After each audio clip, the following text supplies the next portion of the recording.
My fiancée laughed. Relax, it's just dinner with my ex. I told her, enjoy it.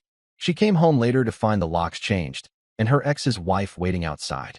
When Tessa told me she was having dinner with her ex, she said it the same way someone might mention a dentist appointment. Casual, routine, supposedly harmless.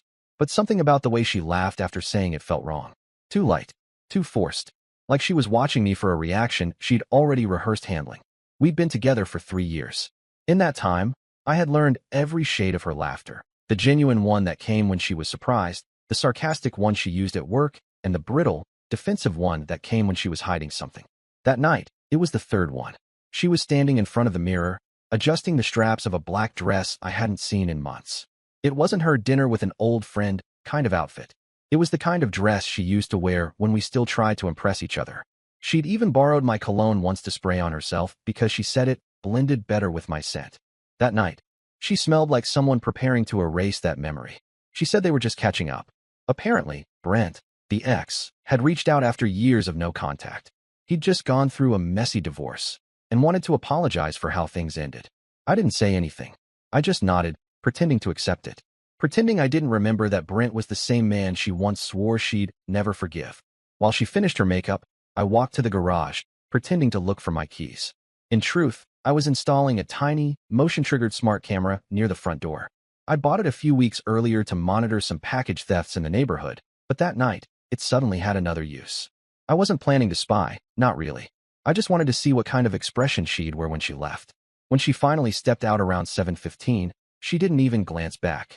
Her heels clicked across the concrete like punctuation marks in a story I hadn't finished reading yet. At first, I tried to convince myself it was fine. I watched a game, ordered takeout, tried to act normal. But by 9, when she still hadn't texted, I checked her location history through our shared calendar app. The restaurant she mentioned, Luca's on Main, wasn't even open that late. Her last ping was from a parking lot near a hotel on the highway. I didn't explode. I didn't even move. I just sat there staring at the screen while my food went cold. That strange calm you get before something breaks settled in. Around midnight, she texted. Running late, lost track of time. Don't wait up. That message was a confession without details. I replied once. Okay, enjoy it. It wasn't sarcasm. It was clarity. Something inside me detached right then. Not anger, not jealousy, just understanding. People show you who they are in the moments they think you're too tired to notice. I turned off the TV, went outside, and sat on the porch. The night air was cold, clean, and quiet enough to hear the neighbor's wind chime. I realized how long it had been since I'd actually felt the silence of my own home. Tessa had a way of filling every space, not with noise, but with presence. Even when she wasn't talking, the air felt occupied by her moods. That night, for the first time, it felt like mine again. At 1:42 a.m., I heard the lock click. I watched from the hallway as she slipped in, barefoot, holding her heels like someone returning from a stranger's house. Her makeup was smudged, her perfume faintly mixed with someone else's cologne. She didn't notice me standing there in the dark. She just tossed her shoes by the door and crept upstairs like a guilty teenager. I didn't confront her. I didn't even let her know I was awake. I just noted every detail. The way she checked her reflection in the hallway mirror, the way she paused before entering the bedroom, the way her face shifted when she saw her phone light up with a notification she quickly cleared. The next morning, she acted like nothing happened. She hummed while making coffee, talked about how awkward dinner had been, and thanked me for being so understanding. I asked where they ended up after the restaurant closed. She said they got dessert at a cafe. I asked which one. She said she forgot the name. She was lying, but she was too calm about it. That was what struck me most, the ease with which she could build an entire false memory and decorate it with casual gestures. Later that day, while she was in the shower, I scrolled through her phone bill. A new number appeared multiple times that week, clustered around late evenings. I cross-checked it online. Brent's office line. That was when I decided not to confront her yet. I realized that catching someone red-handed isn't nearly as satisfying as letting them walk straight into their own trap. I wanted the truth to unravel itself without me forcing it. So I played along. I acted normal. I complimented her outfit the next time she said she was meeting coworkers. I even offered to pick her up one night, just to see what excuse she'd come up with. She laughed and said she'd rather take an Uber so she could drink. That laugh again, thin, nervous, dishonest. That night, while she was gone, I went into her closet to grab a sweater and noticed her jewelry box slightly open. Inside, next to her usual earrings, was a folded receipt from the hotel where her location had pinged days before. It wasn't even hidden. She must have thought I'd never look there. The receipt wasn't for a room. It was for dinner, 2 entrees, 2 glasses of wine, and a dessert for 2. The time matched perfectly with the hours she'd said she was running late. Still, I didn't confront her. I folded the receipt back and left everything untouched. I understood then that the moment she believed she'd gotten away with it would be the moment she'd make her biggest mistake. Over the next few days, her behavior changed slightly. She became oddly affectionate, more attentive, almost guilty. She started bringing home little gifts, cooking dinner more often, kissing me on the cheek before work. The timing was perfect. She thought she was restoring balance before I noticed the tilt. But I wasn't angry anymore. I was curious. Curious about what people do when they think their lies are invisible. By the end of that week, I had a full mental record. Her new patterns, her calls, the nights she stayed late. I didn't confront her because I wanted the story to reach its own ending. Some people only understand consequences when they trip over them. The next time she said she was meeting her co-workers, she used the same perfume, wore the same dress, and left with the same brittle laugh. I simply said, "Enjoy it," then watched her drive away. I changed the camera batteries, poured myself a drink, and sat by the window as the clock ticked toward midnight. I didn't know what I'd do yet, but I knew the story wasn't over. The next morning, I woke up to sunlight cutting through the blinds and a message notification blinking on my phone. The sender wasn't familiar, Monica P., but the preview froze me. It said, "You don't know me, but we need to talk about Brent." For a full minute, I just stared at it, the name pulsing like a quiet alarm. I'd never met Brent's wife, but I knew of her. Tessa had mentioned her in passing once, describing her as controlling and always checking his phone. The irony wasn't lost on me. I opened the message. Monica explained she'd found something on Brent's Apple Watch, a string of notifications from a number she didn't recognize. Photos, meeting confirmations, a reservation at the same hotel restaurant where Tessa's receipt had come from. She didn't accuse me of anything directly. She just asked if I was dating Tessa, and if so, whether she'd been acting different lately. I didn't answer right away. Instead, I reread the message several times. The way she wrote was measured, not emotional, not dramatic. She sounded like someone who already knew the answer but wanted to hear it spoken out loud. When I finally responded, I kept it short. I told her I was, in fact, with Tessa. I said we'd been together for 3 years and lived together. Then I asked why she thought I needed to know about the messages. Her reply came fast. She said she'd confronted Brent the night before, and he'd brushed it off as work stuff. Then she mentioned something that made my stomach turn. She said there was a voicemail left on her phone by mistake, a message that began mid-sentence, like someone had dialed her pocket accidentally. In the recording, 2 people were whispering about keeping stories straight and making sure the timelines match. The woman's voice, she said, sounded like someone named Tessa. I didn't need to hear it to know she was right. That day, everything around me felt quieter. I worked from home, but nothing really registered. Every email, every phone call was white noise. I kept imagining Monica, another stranger pulled into the same tangled lie, sitting in her kitchen, listening to that voicemail on repeat, trying to piece together what her husband and my girlfriend were doing behind our backs. In the evening, I asked Tessa about her day. She said it was long but productive. I asked whether she'd talked to anyone new lately. She said no, while scrolling through her phone. I could almost admire the steadiness of her performance. There was no guilt in her tone, no hesitation. She was a professional liar, calm and fluent. Later that night, Monica sent another message, a screenshot of a restaurant confirmation under Brent's name, timestamped for the same night Tessa had said she was at a coworker happy hour. She added one more line. He said it was a client dinner, but he wore his wedding ring that night, she knew. I realized something then. Monica wasn't reaching out for revenge. She wanted proof. She wanted to know if the woman her husband was seeing was the same one who lived in my house. And deep down, I wanted the same thing. So we started comparing notes. It became a quiet collaboration between 2 strangers linked by betrayal. She sent screenshots of Brent's call history. I matched the timestamps with Tessa's calendar. Every time, the pieces fit perfectly. She sent a photo of Brent's car parked outside a coffee shop downtown. I recognized the same background from one of Tessa's random lunch photos she'd posted on her story. Same street mural, same bench, same cup logo. We didn't need confessions. The evidence had already spoken. But still, I didn't confront Tessa. I realized something darker in myself. I didn't want her to stop yet. I wanted her to feel safe. I wanted her to keep weaving her little fantasy until it caught her by the throat. So I began planning in silence. I updated the locks quietly, replacing the front door cylinder one afternoon while she was at work. I kept a copy of the old key, but the new one fit smoother, a small detail she wouldn't notice until the right night. I also stopped sharing our location calendar. She'd never notice. She barely looked at it anymore. Instead, I created a new one under a dummy account that tracked only hers. I didn't want surprises. The next few days unfolded like a cruel experiment. She grew bolder, leaving earlier, returning later, texting less. Each night she came home rehearsed and composed, as if following a script. But cracks started to show.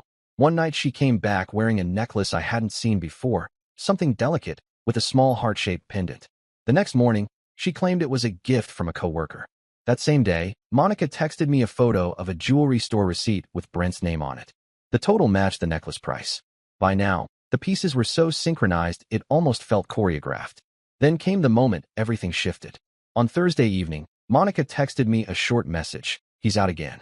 If she's with him, I'll know. I didn't answer. I just sat by the window with the camera feed open, watching the timestamp roll past 11. Tessa still wasn't home. My phone buzzed again at 11:17. Monica had sent a photo. Brent's car, parked at the same hotel restaurant again. The reflection in the glass showed two figures at a table near the window. One of them had Tessa's hair. Monica wrote, "I'm done." I stared at that message for a while, then typed back, "Not yet. Let me handle it." I don't know why I wrote that. Maybe because I didn't want chaos. Maybe because I wanted control. But something about ending it cleanly, no yelling, no begging, felt more powerful than confrontation. The next day, I texted Monica again and told her to meet me near the house that night, just before midnight. She didn't ask why. She just agreed. Tessa left for another networking dinner that evening. She looked flawless, confident, almost glowing. As she walked out, she said she'd be back late and kissed my cheek without looking at me. I watched her drive off, waited half an hour, then messaged Monica, "Come now." I turned off the porch lights, left only the hallway lamp on, and waited. My pulse didn't race. My hands didn't shake. There was only that deep, eerie calm again, the kind that comes when you stop expecting fairness from people. By the time Monica arrived, the house looked normal from the outside.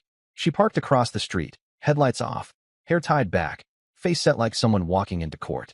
We didn't speak much. I handed her my spare key to the old lock.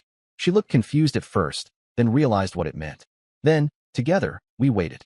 At 12:08, the sound of heels echoed down the driveway. Tessa's silhouette appeared in the dim light. Same perfume, same laugh on the phone with someone. She reached for the door, key ready. It didn't turn. She froze, tried again. The key scraped uselessly against the new lock. Then, from the shadows near the porch, Monica stepped forward. And that was the moment everything began to unravel. The sound of the key scraping against the lock was sharper than I expected. It echoed through the quiet street like a warning she didn't understand. Tessa tried again, her breath quickening, the metallic clink of the key turning frantic. Then, from the soft glow of the porch light, Monica stepped into view. For a second, neither of them spoke. They just stared at each other, two halves of a secret that had finally been dragged into daylight, even if it was midnight. Tessa's eyes flicked between the unfamiliar face and the locked door, her expression twisting from confusion to fury in the span of a heartbeat. Monica didn't raise her voice. She didn't need to. She just said, calm and cold, "You've been eating dinners with my husband." Tessa laughed, not the kind of laugh that comes from amusement, but the brittle, desperate one she used when she had nowhere left to run. She said it was a mistake, that she didn't know Brent was still married, that it wasn't what Monica thought. But her voice was cracking, the rhythm of her lies losing their practiced ease. I watched from the upstairs window, the curtains drawn just enough for me to see without being seen. It wasn't revenge that made me watch. It was fascination. Watching someone's mask crumble is like seeing an entire character dissolve in real time. The body remains, but the performance dies. Monica didn't yell. She took out her phone, pressed play on the voicemail. The sound drifted up the street, muffled whispers, fragments of sentences. And then, clearly, unmistakably, Tessa's voice sang, "We just have to keep our story straight. He's too trusting to ever suspect." The silence after that was unbearable. Even from where I stood, I could feel it. Tessa's face went pale. Her hand trembled on the doorknob. She looked toward the house, maybe expecting me to appear, to rescue her, to defend her, to make the nightmare stop. I didn't move. Then came headlights slicing through the dark. A car pulled up behind Monica's. Brent stepped out, half-dressed, hair messy, expression frozen as he realized who was standing in front of him. That was when Monica snapped. She didn't scream. She didn't throw things. She walked straight up to him and hit him, not hard, but cleanly, across the face. Then she dropped his phone onto the pavement. "You left this at home," she said, and kicked it toward him. The screen lit up with messages. Even from the window, I saw the glow of Tessa's name. The notifications were stacked like gravestones. each timestamp another reminder of how thoroughly they'd buried themselves. Brent tried to grab her arm, but Monica stepped back, shaking her head. "You deserve each other," she said. Then she looked up toward the house, almost as if she knew I was watching, and added, "But not here." She turned and walked to her car, her movements calm and deliberate. Brent called after her, but she didn't look back. She started the engine, headlights cutting across the two of them, then drove away without hesitation. Now there were only two people left outside, Tessa and Brent, and the door that wouldn't open. Tessa's calm was gone. She turned toward him, eyes wild, voice rising. I couldn't make out every word, but I caught enough fragments about how he'd promised she'd left, how he'd said it was safe, how I wasn't supposed to find out. Brent looked panicked now, his confidence bleeding out. He kept glancing toward the street, probably terrified someone might hear. But it didn't matter, the whole thing was over. At some point, Tessa started pounding on the door, shouting my name. I didn't answer. I just stood there, still as stone, watching her reflection in the glass as she screamed apologies into the night. When she realized I wasn't coming down, she switched tactics. She turned to pleading, then anger, then hysteria. She shouted that I was overreacting, that nothing happened, that she could explain everything. But her words sounded hollow. Even she didn't believe them anymore. Brent finally tried to calm her down, placing a hand on her shoulder. She pushed him away. He said something sharp. His tone changed from guilty to defensive. Suddenly, they were arguing with each other, voices overlapping, every lie they'd told now twisting back against them. And then, just when I thought it couldn't get worse, a neighbor's porch light flicked on. Curtains shifted down the block. The sound had drawn attention. Two silhouettes appeared across the street, whispering, watching. Tessa noticed and went silent. She stood there, chest heaving, face blotched from crying. Brent muttered something and started walking toward his car. She grabbed his arm, begging him not to leave her there, but he shook her off. The engine started, and he drove away, fast, reckless, like a man fleeing a crime scene. That was when Tessa completely broke. She sat down on the porch steps, head in her hands, shoulders shaking. Every ounce of composure was gone. I should have felt something. Anger, pity, maybe even satisfaction. But I didn't. All I felt was distance. Like she was just a stranger sitting on my porch, a trespasser in a place she no longer belonged. She stayed there for a long time, alternating between crying and muttering to herself. Eventually, she stood, tried the lock one last time, and then stormed off down the street barefoot, clutching her purse to her chest. The next morning, I found her necklace lying on the doorstep. The small heart-shaped pendant glinted weakly in the sunlight. I left it there.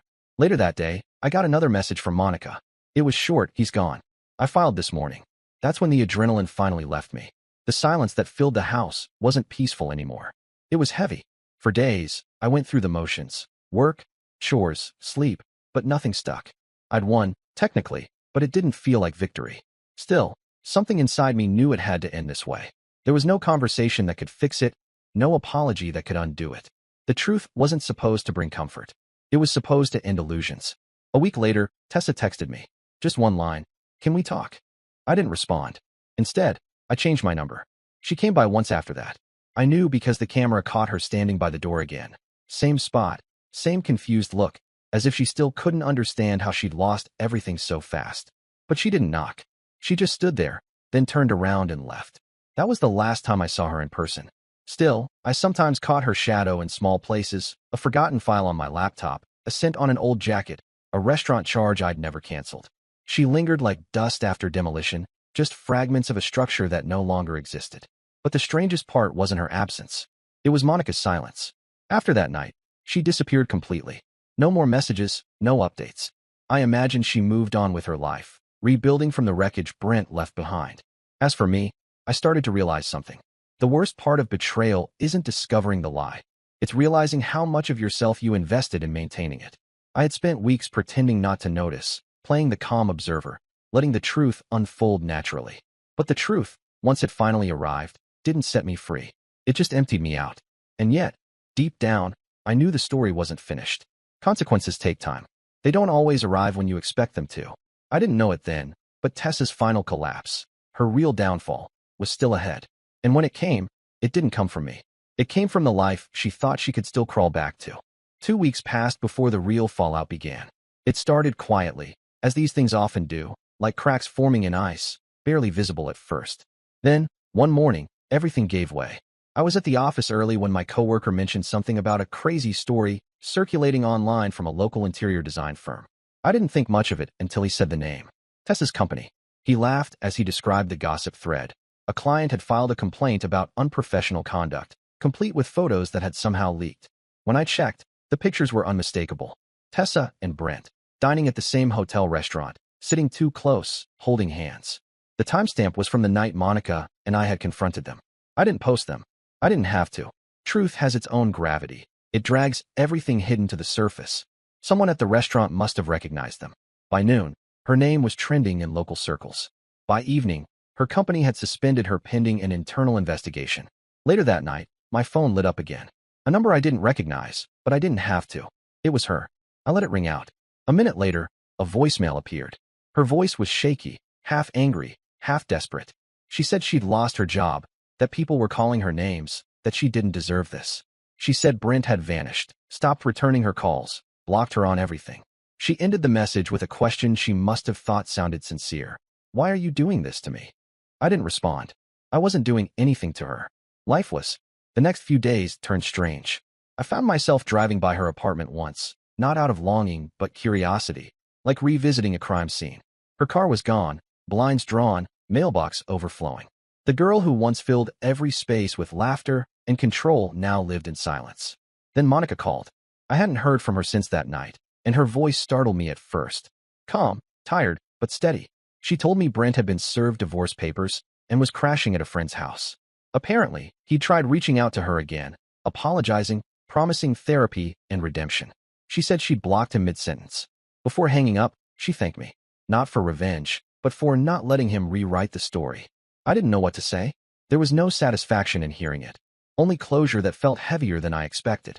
A few days later, something unexpected arrived in my mailbox, a small envelope with no return address. Inside was a folded letter in Tessa's handwriting. It wasn't long. She wrote that she'd been staying with a friend, that she knew I hated her, that she just wanted me to hear her side. She claimed the affair started accidentally, that Brent had taken advantage of her confusion, that she never meant for it to go that far. She said she wished she could go back, that she missed our normal mornings, the way I made her coffee just right. I read it once, then folded it carefully and placed it in the drawer with the hotel receipt and Monica's screenshots. Not out of nostalgia, but as evidence, a small archive of the person she had chosen to become. Around that same time, I heard through a mutual friend that Brent had been forced to resign from his company. Monica's father was on the board. The divorce proceedings weren't kind to him. Word spread fast in their social circle, and soon the same people who had once praised his charisma now avoided him entirely. As for Tessa, her fall was slower but more humiliating. Her employer officially terminated her for breach of conduct, citing ethical concerns. The story followed her to job interviews. Even smaller firms didn't want the risk. She applied for temp work, freelanced, tried to rebuild, but her reputation stuck like tar. Weeks turned into months. I focused on rebuilding my own life. Long hours at work, quiet weekends, rediscovering routines I'd abandoned. For the first time in years, my apartment felt peaceful.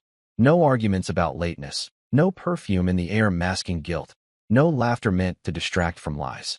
One afternoon, I stopped by a cafe downtown after a meeting. As I waited for my order, I saw her through the glass. Tessa, sitting alone outside, hunched over a laptop, her clothes plain, her eyes tired. For a second, she didn't see me. She was staring at her phone, face blank, as if waiting for something that would never come. When she finally looked up and spotted me, her expression froze. She didn't smile. She didn't wave. Just sat there, like she'd seen a ghost she both missed and feared. I nodded once, politely, and walked away.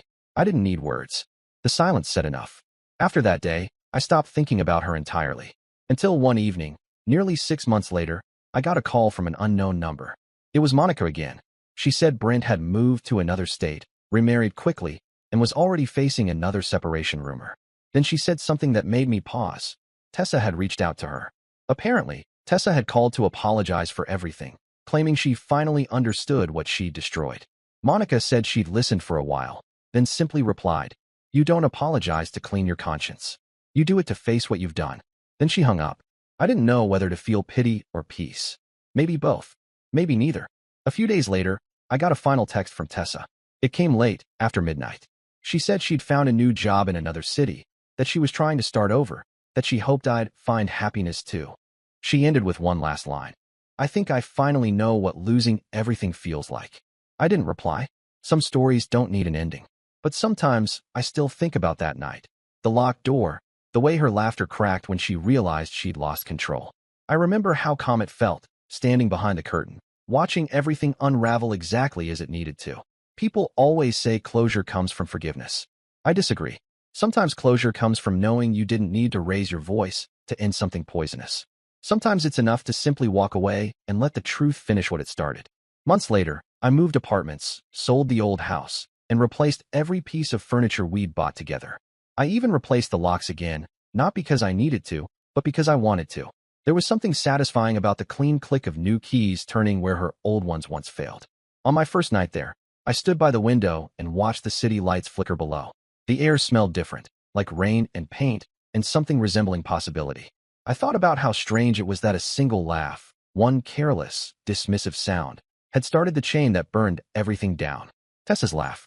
That same brittle sound that once made me uneasy. The one that told me, long before the lies ever surfaced, that something was off. Now, when people talk about red flags, I understand what they really mean. It's not the obvious things, the lies, the cheating, the drama. It's the tiny details we choose to ignore because it's easier than admitting we're already losing someone. I don't know where she is now. Maybe she rebuilt. Maybe she's still pretending. But none of it matters. Because that night, when she came home to find the locks changed and Monica waiting, something else changed too. Not just the locks, not just the relationship, me. I stopped mistaking calm for weakness. I stopped giving people the benefit of the doubt when their actions begged otherwise. And, most importantly, I learned that sometimes silence isn't forgiveness. It's the sound of a door closing for good. And I never changed that lesson. Just the locks.